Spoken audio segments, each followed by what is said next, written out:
Hello, everybody. My name is Brian Anderson. I'm an editor with Marketing ID, coming to you live from the B2B Content to Conversion Conference. With me today, we have Mike Burton. He is the co-founder and SVP of Sales with Bombora. Mike, it's a pleasure to speak with you today. Yeah, thanks a lot for having me. Appreciate it. First things first, how's the event treating you? The topics of discussion. It's been great. It's been really nice to have these two separate tracks, one around demand and one around creating content. And certainly the data and the analytics that connect both. And it's just been a perfect mix of kind of great subject matter, broad enough where it covers a lot of topics, but still focused enough where we're getting a lot done. Yeah, it seems like the attendees are really gaining a lot of insight on the role that data and marketing analytics plays within the content production side of things. For sure. What are your thoughts on that? How are you seeing organizations, marketers today leveraging data within their content production? Yeah, it's exciting. I mean, it usually starts with a simple piece where most marketers already have it covered. Is first, like, what topics do all of your products and services cover, right? And that can be, for some companies, that's just a handful of 10 to 12. For some, it's hundreds. But once you have that list, and most already do, data exists today where we can actually understand which parts of that topic set are in big surges in popularity, right? Like what's being consumed more often by more people versus which parts of that topic set are declining in popularity. So it presents the opportunity to join conversations that are already happening as opposed to trying to constantly create your own conversation.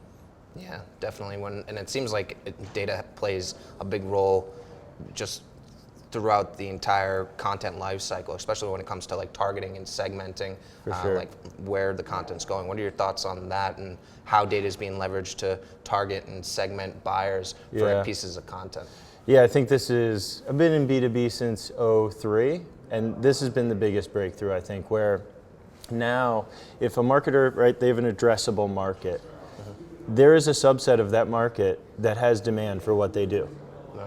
Right? Yeah. Which is a warm feeling. It's like there is demand for what you do. So now we can use data to identify that subset and not in full, but start to funnel a lot of our demand tactics toward that subset that already has demand. So we talk a lot about harnessing demand instead of creating demand. Right. So when it comes to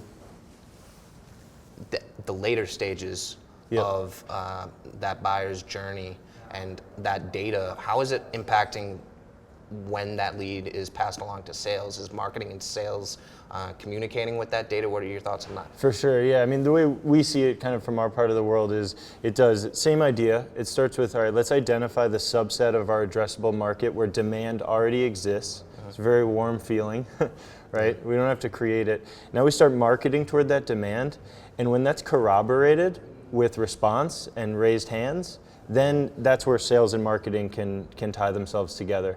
So identify demand, market to that demand, get response, sales becomes part of the process and follows up on that response. And what kind of tips, best practices would you share with a marketing and even a sales team when it comes to the data that they're leveraging within their, just engagement with prospective buyers? Yeah, sure. So it depends on the complexity of a sales and marketing infrastructure, but at least in the realm of intent data and identifying demand, it can be leveraged in every tactic. So I think one mistake that gets made is, I use intent data because I have it over here. Right. Well, it can be used top funnel, mid funnel, bottom funnel, across site personalization, demand gen, content creation, inside sales.